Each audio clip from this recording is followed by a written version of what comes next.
right. And we are live. Apologies for the tech delay. We were having some trouble getting the stream started, but welcome. Welcome everyone to the NAF Research and Tech Talk series. My name is Nick Minar. I'm the Director of Research and Reporting at NAF, and we're really excited to have you online with us today. And we have two great speakers joining us today to talk about CTE, that's Career and Technical Education, in Oregon. A quick bit of housekeeping just before we get started. I just wanted to let the audience know that these conversations are recorded and then posted to social media after the fact. So please visit us at NAF Research and Tech on our LinkedIn page if you'd like to see this recording. And we're also going to be posting it to YouTube and hopefully to our Facebook educator page, although that was the stream we were having some issues with prior to just starting the stream.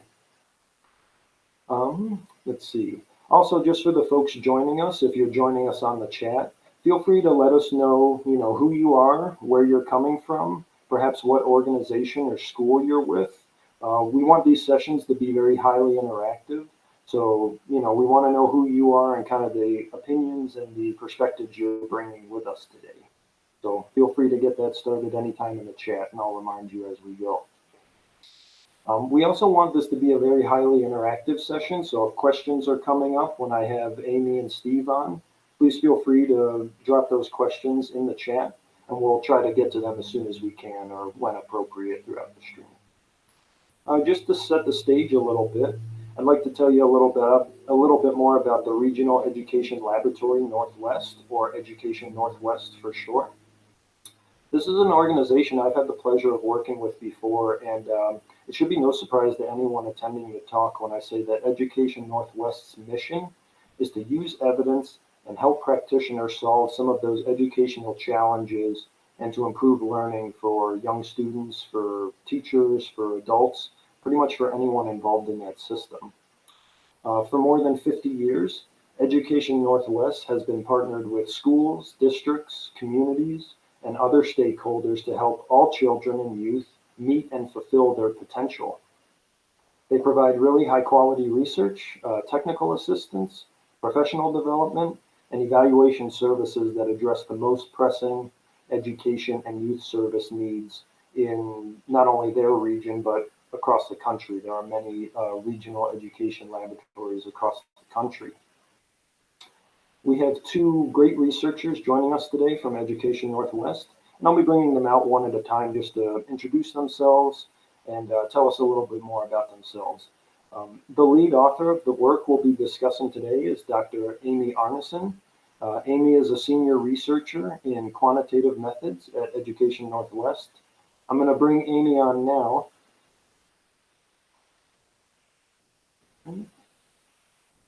All right, I'm unmuting you now. Amy, thank you so much for being with us today.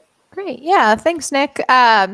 Really excited to share this out with kind of the NAF network today, this work that we did in CTE.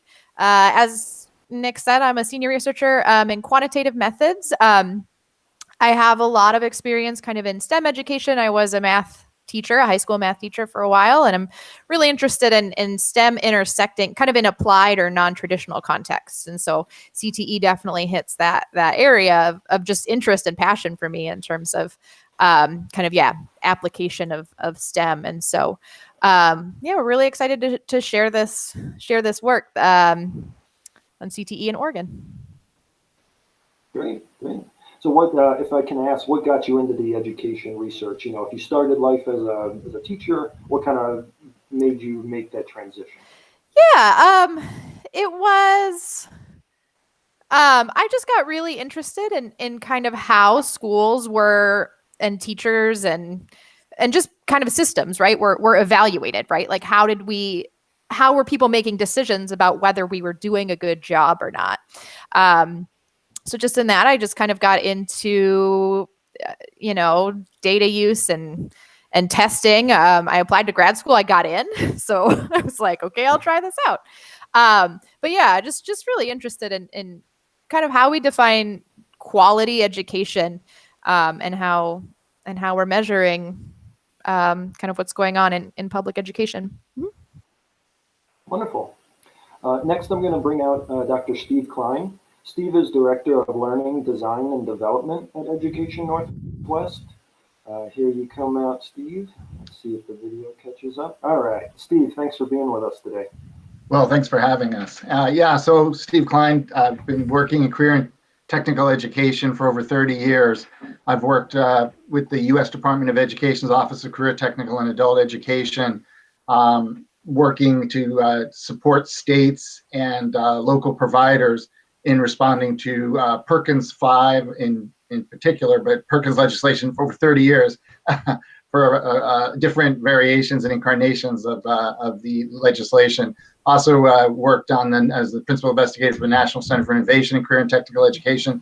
My passion is working with the state agencies and also providers on the ground to think about how to take data and use it to improve their programming. And like Amy, I started my career as a high school teacher. I was a biology and chemistry teacher in Philadelphia. Oh, wonderful. Same kind of question to you. What got you on that path towards education research?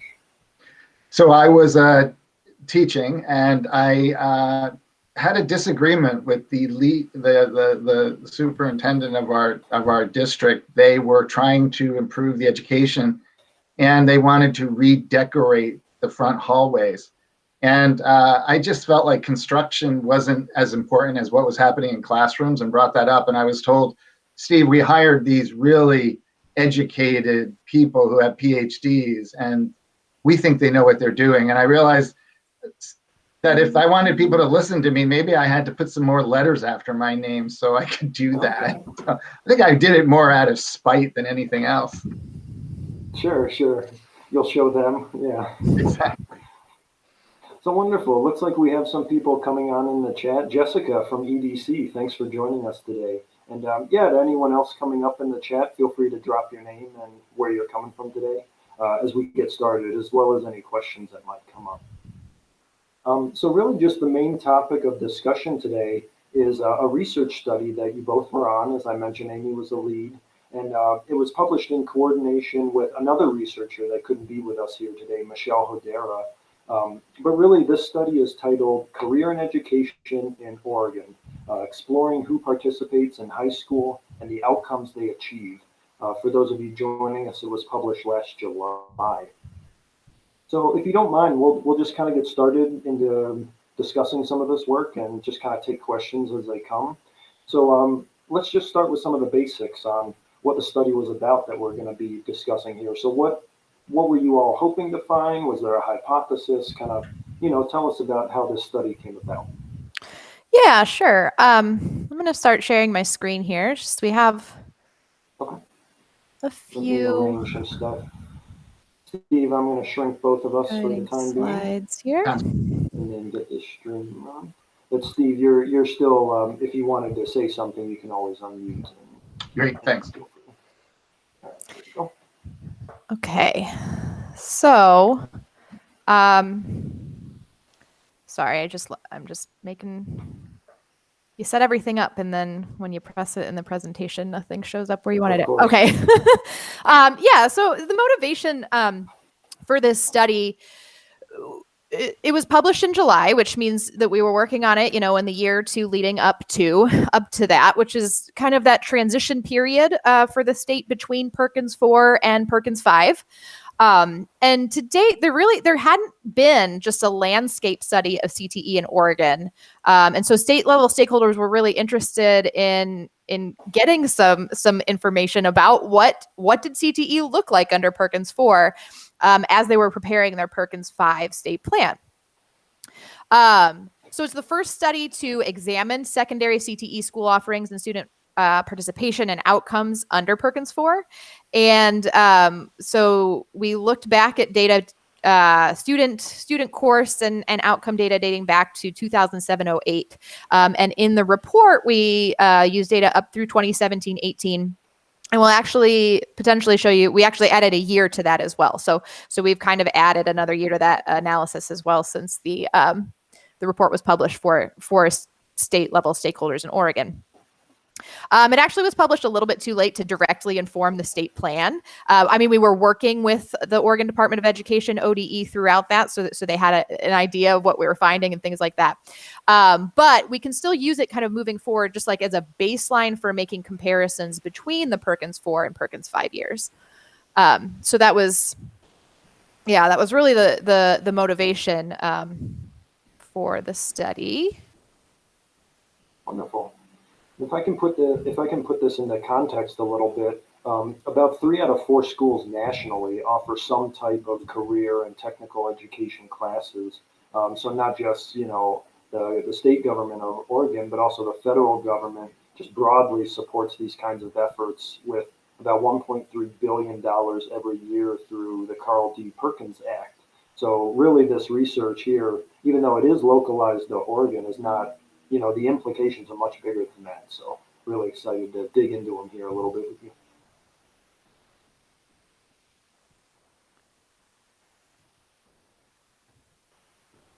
Great.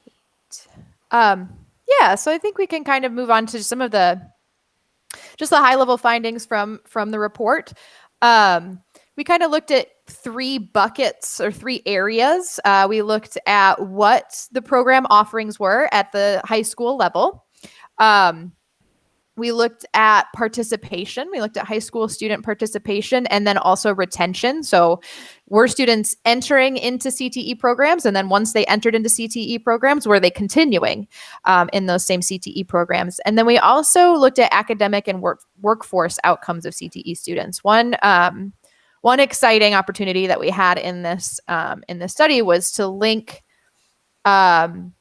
state employment data to the education data to actually look at, okay, so for those CTE students who persisted, who were retained in programs, what workforce outcomes did they experience as well? So that was exciting for us.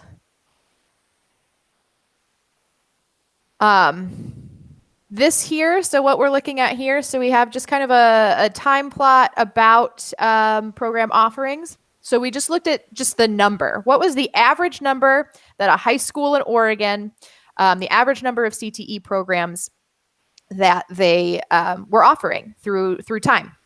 So like I said before, we started way back in 07, 08. This kind of the thicker line, depending on how big it is on your screen, it might not look thicker, but that dark blue thicker line in the center, that's just the statewide average. So you can see it started between 3 and 4 in 07, 08, and was just a little bit under that, closer to 3 in 17, 18. We also broke these down by rural versus urban and suburban schools. And so what we saw that was kind of interesting here is that we kind of had this steady sort of dip in the middle of the years. So it kind of overall declined, and then we're starting to rise again at the later years in this study. But for urban schools, that rise was just incredibly drastic, much more drastic than in rural schools in terms of the growth of CTE programs in those years after 14, 15. What we also have marked there are a few just pieces of education legislation, state legislation that was passed in Oregon during this time that did include in different ways funding and support for CTE programs in schools as well. And Amy, just a quick color commentary. For people to be aware that Oregon does not have separate funding for career and technical education other than the Perkins as a categorical funding. So essentially what happened is that people substituted away as education funding changed. People were substituting away from CTE because, as many of you know, career technical education is more expensive to provide than other types of instruction. And so over time, as the state put more money in support of career and technical education, earmarking it for things such as updating equipment, supplies, and so forth, equipment and offerings, districts then began substituting back, right, adding CTE programs because the resources were there. But in the absence of any other funding, because CTE is more expensive to provide, that's part of the reason we believe that you saw a dip in the programming. That makes sense.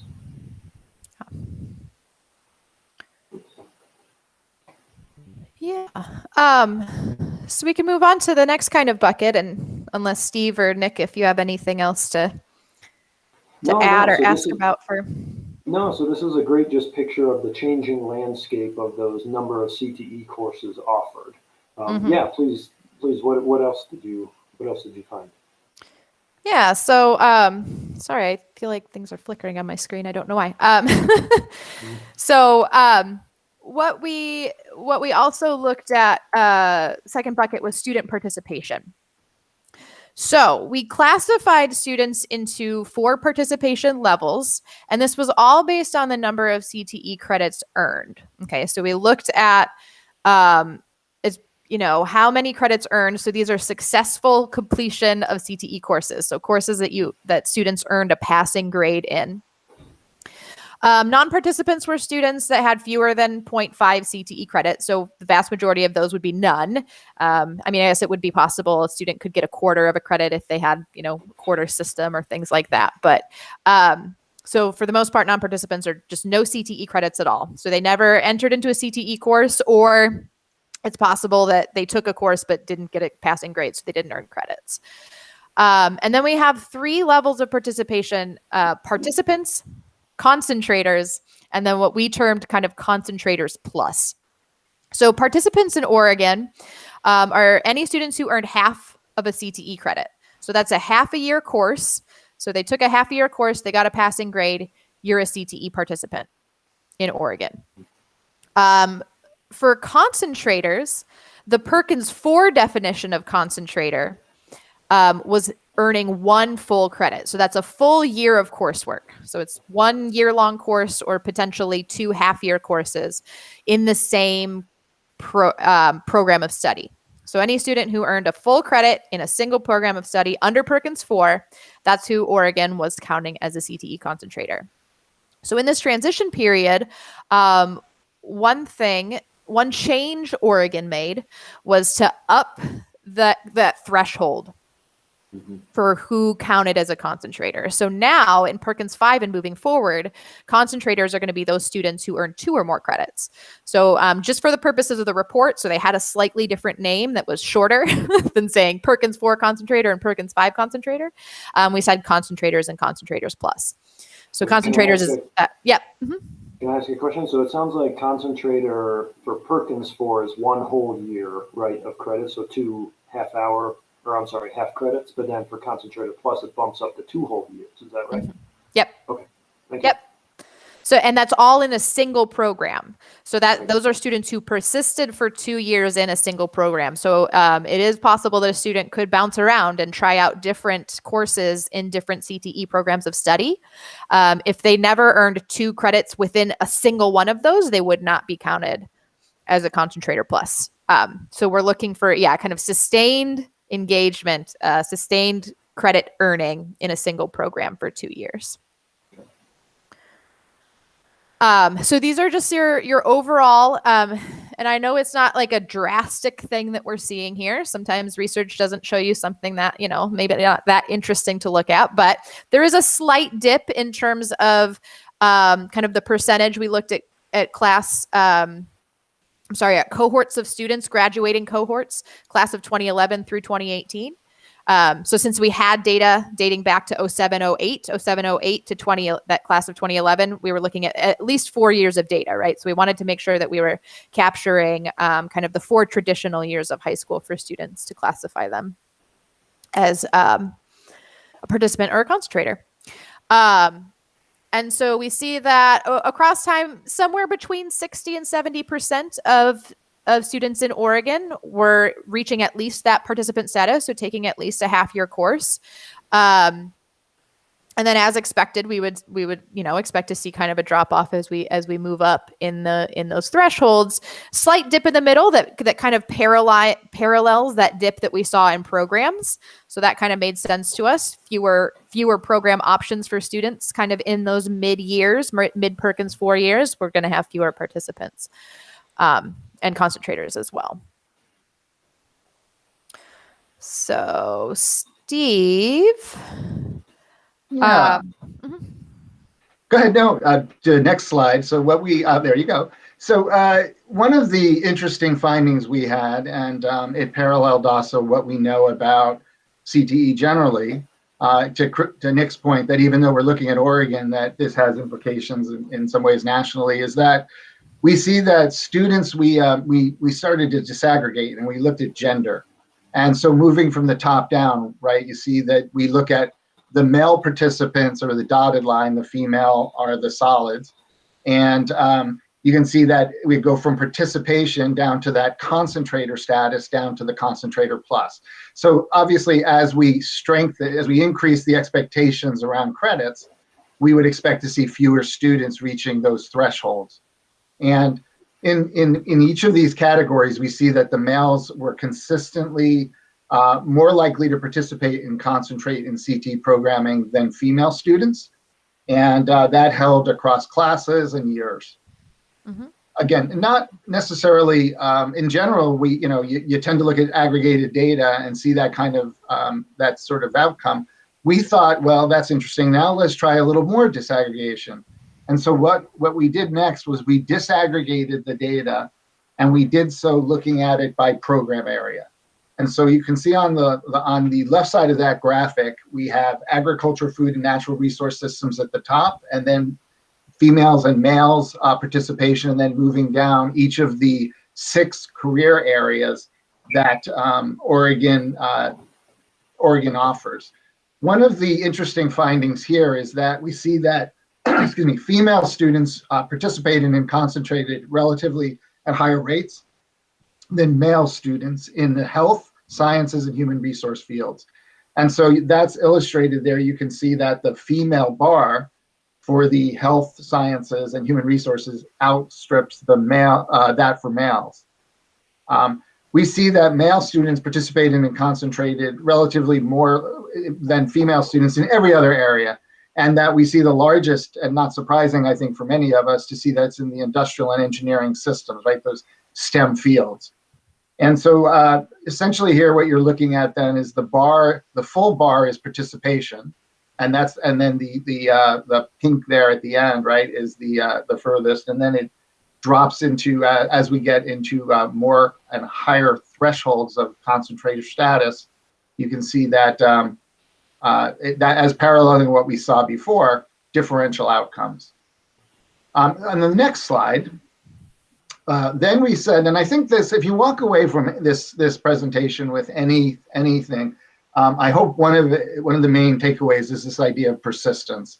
I think we're often in CTE looking at outcomes, and we don't necessarily tend to think about how do we get students to a point where they fit into the denominator of a lot of our indicators, particularly for Perkins.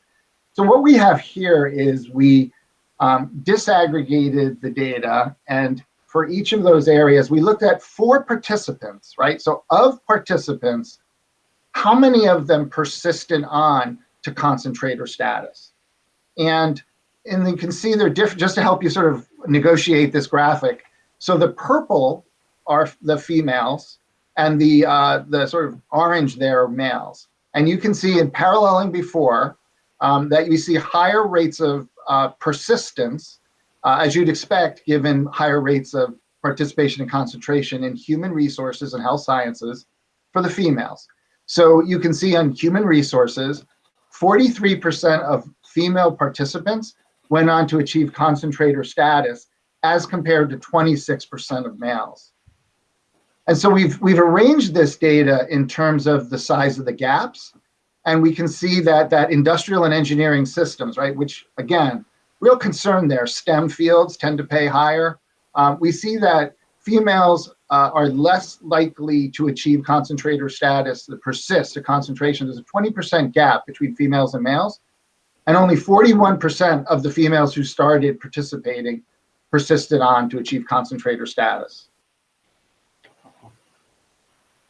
Do you have any hypothesis, Steve, around why that might be? Or I know this wasn't a causal analysis, but any insights just from all the data you looked through? Sure. Well, so this gets at a lot of the issues around self-efficacy and societal norms, and we can talk about systems, but the idea that, so to first of all even get onto this graphic, you had to achieve participation, right? You had to be a participant. And what we're seeing is that in the previous slide, females are less likely to first of all even to enter this field, right? To decide that they want to take a course in this area.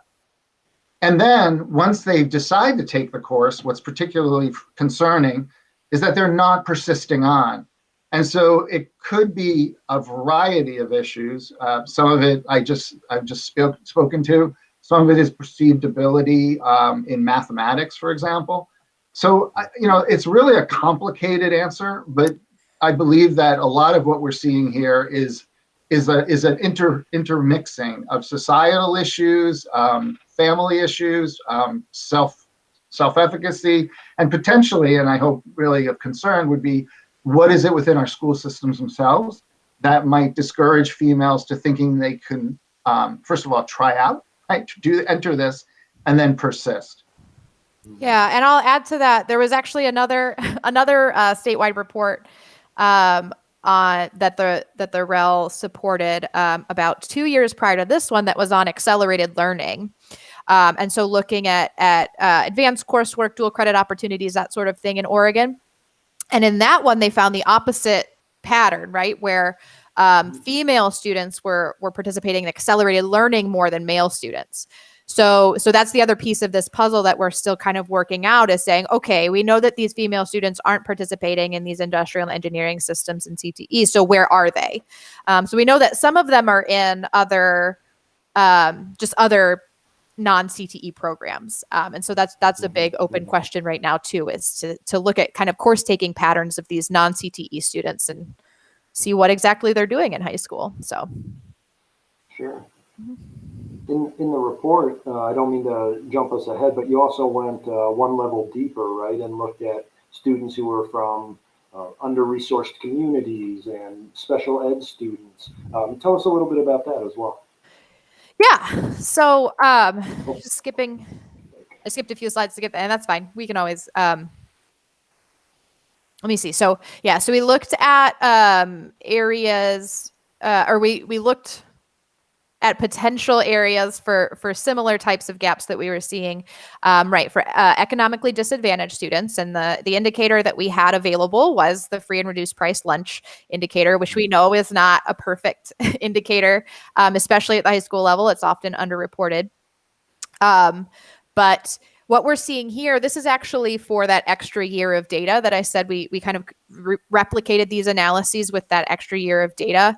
This is one of the plots from that. So this is the class of 2019. And so what we see in this little barbell plot, so I'm sorry to throw a different plot than we were just looking at. Well, it's similar, but it's different colors, I guess, but same idea here. In that length of the barbell or the line, that's the size of kind of this persistence gap. So again, we're looking at students who were participants, how many of them relatively then went on to achieve concentrator status. So those red dots, those are our students who were not free and reduced price lunch in high school. The blue dots are the economically disadvantaged students, or those students who were free and reduced price lunch. So we are seeing gaps. And so again, you can see the placement of them, but really focus on how big they are, right? So we were looking there. And so we see in health sciences, that's the largest gap. It's a 10 percentage point gap.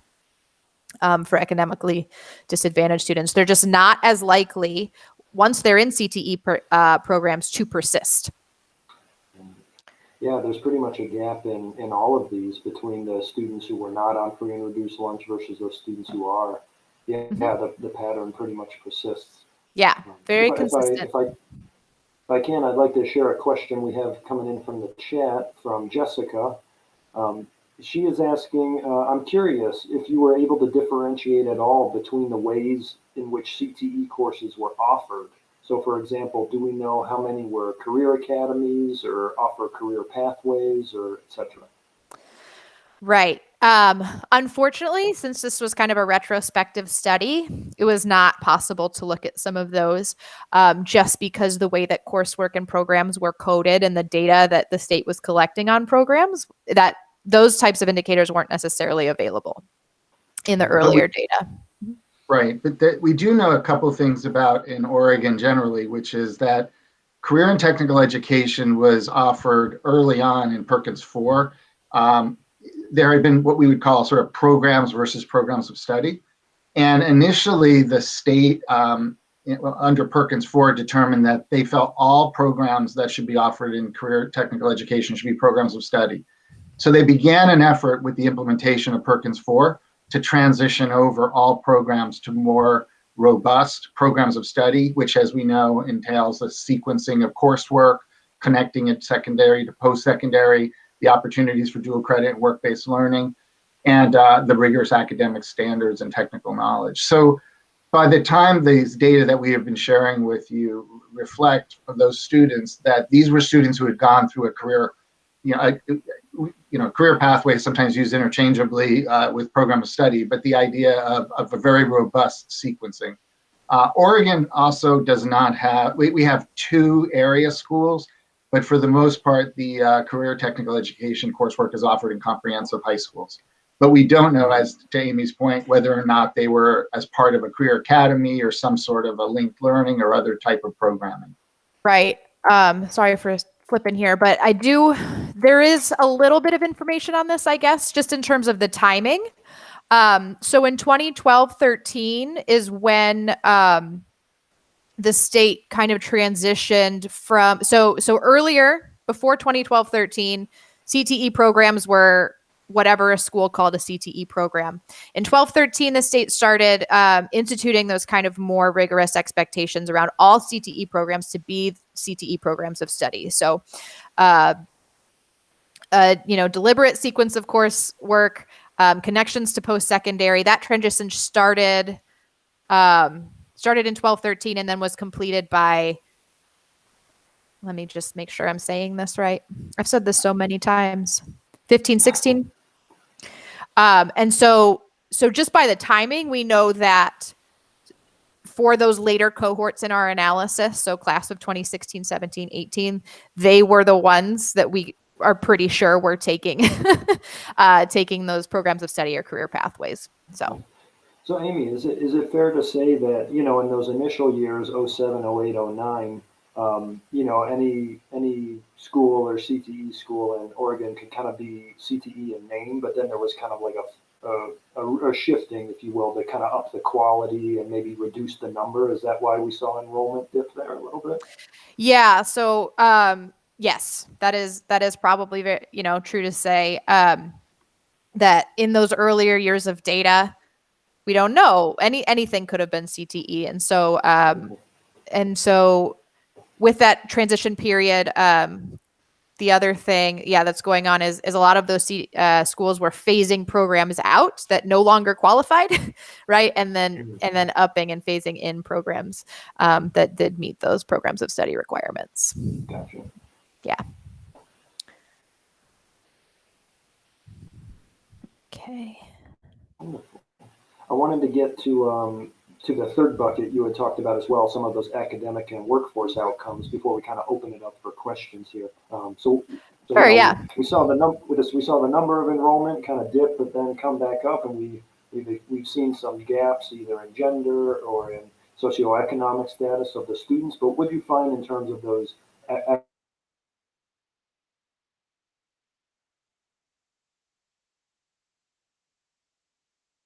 So I'll kind of walk through each of these 3 sections here, but just for the context and so you know who we're looking at here, those first 2 cohorts in our study, so the class of 2011 and 2012.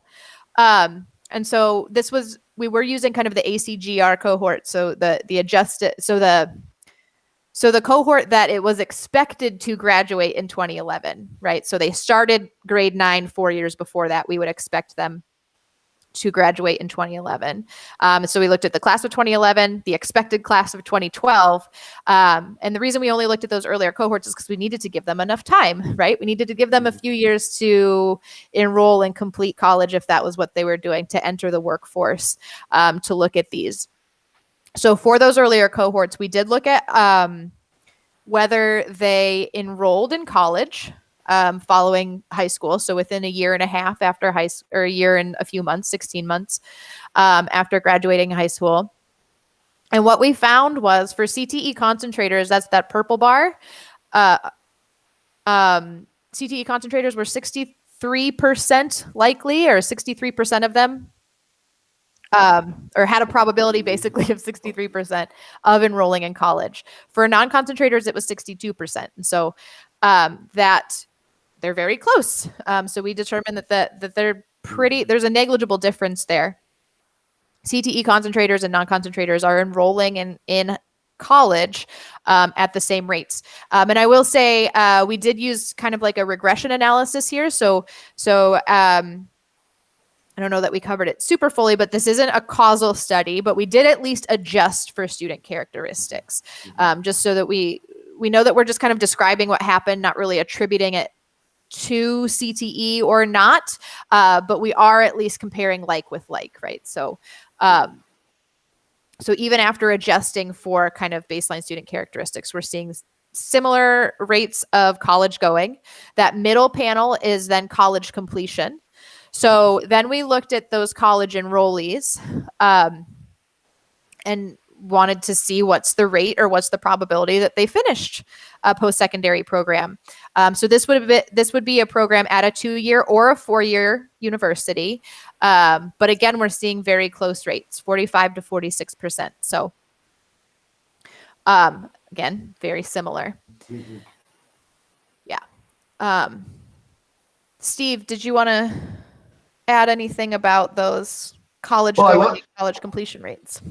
Sure. Actually, what was fun when we were doing this study was when we first had this result, of course, I'm not saying we had a bias, but we were looking at career technical education, and of course would like to see career technical education students blow the doors off. And what we saw was no difference. And there was some disappointment initially. It was like, no, actually, that's a good thing, because what really historically career and technical education has been stigmatized, and that we have this view that somehow career and technical education is less, or it's not really intended for those who go on to a 2-year or 4-year college. And in fact, what we're seeing is that students who persist, so they concentrated in a field, an area, went on and enrolled, and then also persisted and earned some sort of an outcome similar to those who weren't concentrating in CTE. And that actually is a very strong finding. And Amy will talk in a few seconds here about the wage implications, but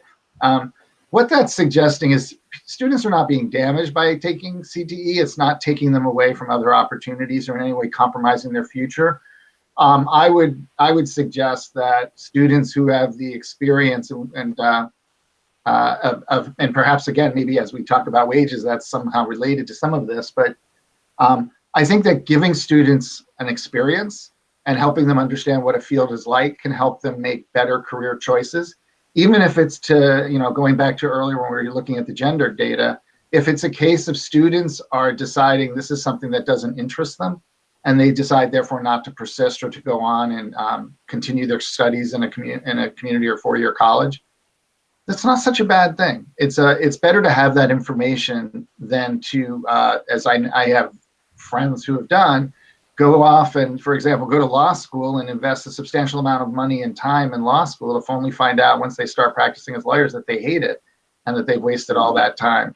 And so I think that one way to look at this, my hope would be, is that as we can de-emphasize, right, remove the stigma and help people understand that career and technical education does not have an adverse effect on students' futures.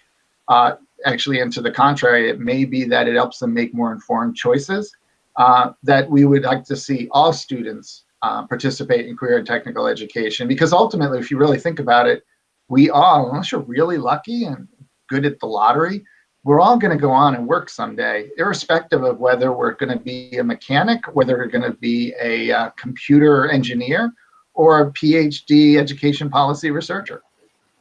Mhm.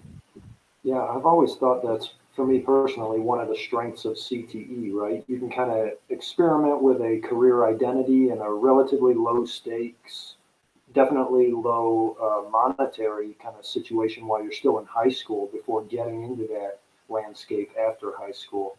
Yeah, so I think that point you brought up is excellent. Yeah. Yeah. So kind of our null result here was actually a positive a positive result, was our interpretation. And so then what we also did, so looking at kind of those post-secondary education outcomes, we also wanted to look at, okay, then once they're done with post-secondary education, if they went or not, where are they a couple of years, 6 to 7 years out of high school in terms of earnings? And so this is where we did a match between the education and the employment data in Oregon. So a few limitations with that. We could only find students who were employed in Oregon. So, but just looking at the calendar year 2018 for those first two classes, the probability that a CTE concentrator was employed in Oregon was 32%. Non-concentrators, it was 29%. So again, it's not like a huge gap, but modest. There's a moderately higher probability for those CTE concentrators to have been employed a couple of years out of high school. We also looked at their annual earnings, and we saw about a $2,000 difference. So one, they were more likely to be employed by a little bit, and they were making a little bit more money kind of in those early and when I say at least we gave them 6 to 7 years so that we would give students who did go the 4-year university route time to graduate and enter the workforce. So this actually includes all students in those classes, whether they went post-secondary or not. But again, kind of at least modest positive differences in favor of CTE concentrators for workforce outcomes. And that's in alignment with previous research on the topic about the career wages of concentrators, right, and CTE students. Yeah, that's right. Yep. Wonderful. All right. I want to be sure to give our audience time for questions. Now that we've kind of covered those three buckets, I'm going to bring us all back on, if you don't mind. Amy, I'm going to hide the slides, but tell people where they can find this report if they wanted to read it or see the infographic your team developed. Yeah, so I was going to drop the link in the chat, but it seems I don't have access to do that. Oh, sorry about that. I will upload the link once the video is posted. I can do that to the video as well. Yeah, but since this was a regional education laboratory report funded by IES, so funded by the federal government, it's publicly available. So there will be a link to it, but you can find it on ERIC, which is the kind of IES research. What am I looking for? You can search for it there. Also, we'll have the direct link to it as well. Yeah. And it's also worth pointing out that we produced an infographic. One of the things that I've discovered in my career is that, we get really excited about research reports, but nobody else wants to read them, honestly. And so we created an infographic, which is something that's probably a little more accessible. It makes the study more easier to interpret, and it's something that's easily digested. And so the infographic, which we can also post, is available. And I think that for those who don't want to delve through regression analyses and whatnot, the nice thing is the backup is there if you're interested, but the results are very straightforward and easy to interpret. Yeah, I mean, we write the report so that it's hopefully accessible, but I will say this report has an extensive appendix as well. So there's different points of entry if you want to come in the infographic, get a little bit more detail in the report, and then if you really want to wonk out on the numbers, there's a huge appendix that has just everything that you can explore as well. So I've had a lot of experience with that too, and that kind of peer-reviewed format is not super accessible if you just want to get some good info. So we do have a lot of educators in our network. So if you were to kind of give them a takeaway message, a couple points here and there, what would you say to those educators, maybe in our network? Unfortunately, we don't have any in Oregon, but what would you say is like, if they see your infographic or the report, what are you hoping they come away with? I can start and just say that I sort of gave the secret away at the start also, and that is that I think we tend to, in terms of geeking out on jargon. What's one thing I think we're guilty of in career and technical education? Concentrators. We introduced Concentrator Plus to really differentiate here. We had arguments internally about that, but I think that what we should be thinking about is looking at the data as we're gathering it. Too often, much of what we report is looking in the rearview mirror. A lot of the data, the outcome data, are only available. Honestly, the states report them in December of the year following students' graduation in high school, for example. And then some of the placement data aren't available for 2 years, right? So by the time you're getting this information, it's kind of stale. And so if one of the concerns, one of the hopes is we want to change who's participating in CTE and encouraging them to stick and achieve that concentrator status, then I think the kind of analysis we did here, where we're looking at thresholds, looking at participants, and how many students who take a half a credit. First of all, who doesn't take a credit? Who takes a half credit and then quits? Who takes a half credit, maybe goes on and takes more than one credit, but in a different program of study? Well, why? And sometimes that's not such a bad thing. Maybe they started in architecture and construction, weren't interested, and switched over to human resources, right?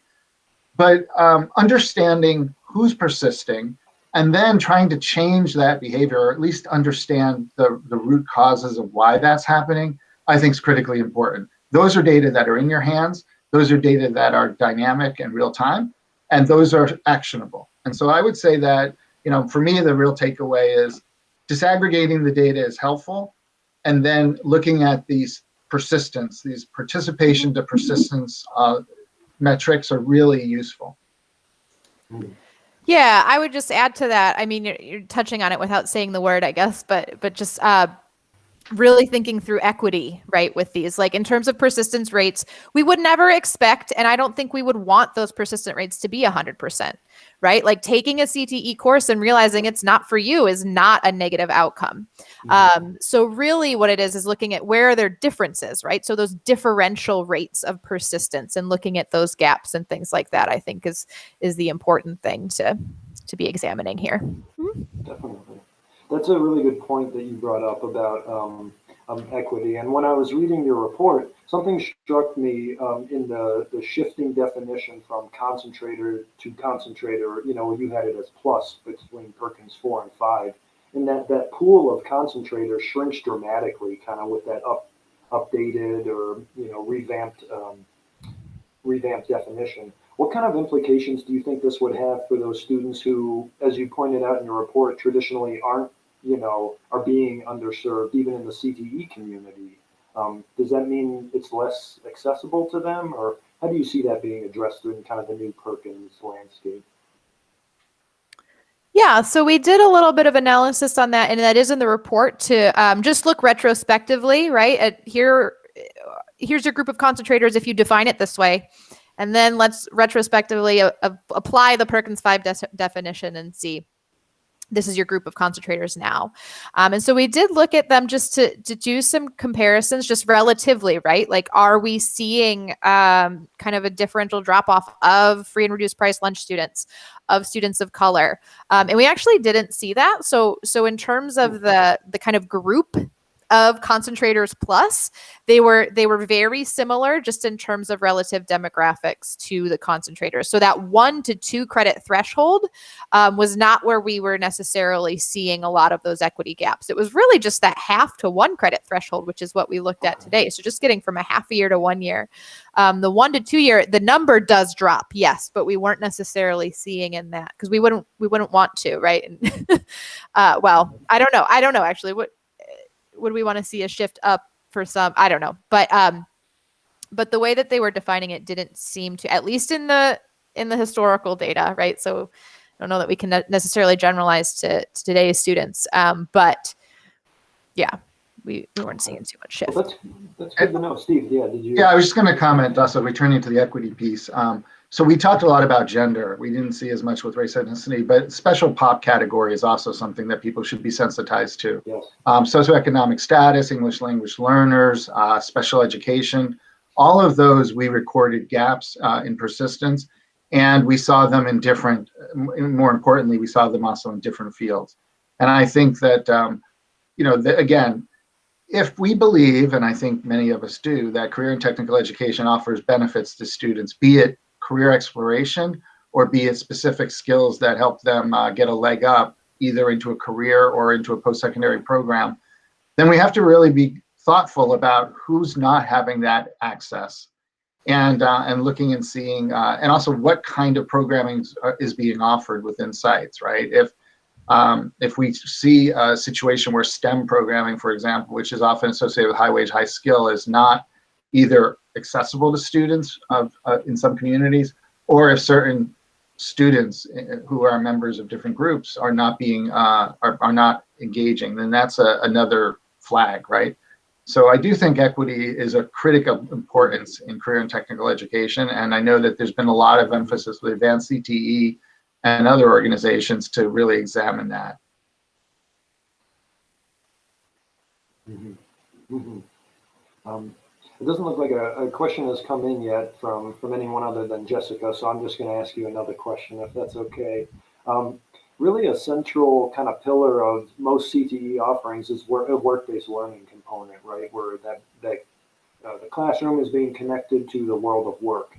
You didn't explicitly look at any, not that I saw dimensions of that in your report, but did you get any insights into how work-based learning might influence some of these outcomes, or were you able to track on that at all? So No. yeah, no. Okay, I was just curious. Yeah, I didn't. Yeah, I mean, I think it's a data limitation. The historical data, it wasn't data the state was really collecting in any way. I don't know, in a meaningful way for sure. So yeah, with this study, we didn't. I mean, we are looking in the Pacific Northwest. We're working with some other districts and states, Oregon being one of them right now, to start thinking about how do we look, what is work-based learning information and data that we could look at to answer some of these questions. And so, yeah, Steve. Yeah, I was going to just comment. So one of the other projects we're working at Education Northwest on is with Manhattan Strategy Group to support the Office of Career, Technical, and Adult Education at looking at the new quality indicators that were released in Perkins V. And as I'm sure many of you know, work-based learning is one of the indicators that was included. I think that one should have a very healthy suspicion when one looks at data that's currently available on work-based learning. I know the NAF has done a pretty good job of establishing what work-based learning is, but I will say that across the country, work-based learning is sometimes seen as a dichotomous indicator as opposed to what I would say is a continuum. And I think that we have to get really clear on what we mean by work-based learning and what constitutes a quality experience, as well as how does one assess that.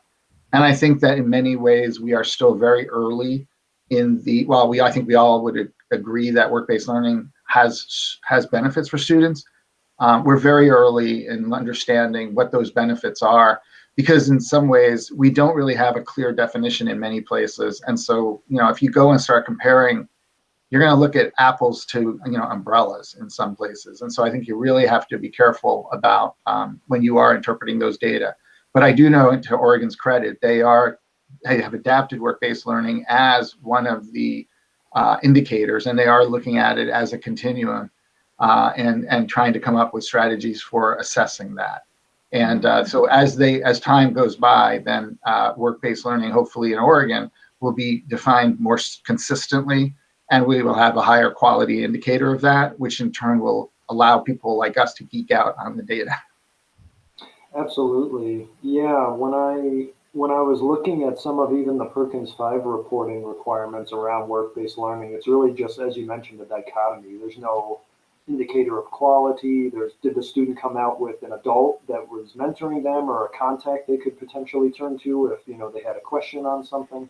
So I'm absolutely in agreement with you that yes, a healthy dose of skepticism is, or caution rather, is needed. Cynicism would be probably fair too. Yeah. I know we're wrapping. I know we're getting close to time, and I want to be conscious of everyone's schedules today and try to end as close to on time. Thank you both very much for your time today and for sharing these findings. How can our audience or our teachers or our staff, anyone in our network, how can they keep up to date on some of the research you guys are doing? Do you post it to Twitter? Do you have a website where you regularly post it? How can we stay in touch and keep up to date on the great work you guys are doing? Yeah, so we have multiple multiple venues for that. So Education Northwest has a presence on social media, Twitter and LinkedIn. There's also the REL, the the Regional Education Laboratory websites and blogs, where you can see we're coming out of us at REL Northwest, as well as the 9 others across the country. And so those often will feature kind of new research or kind of a lot of times, when things kind of get synthesized, we have participated in a few things that, the CTE work that they're doing in the Midwest and in Texas and things like that. So there's those places. We have it seems out of date to be like, join our email list. Nobody does that anymore. But there are email newsletters and blasts and things like that as well. But yeah, the Twitter handle is just RELNW. So REL Northwest. Oh, I have a slide. I could put it up instead of spelling everything. I'll throw it up here when you do. Yeah. Sorry. Buttons are. Okay.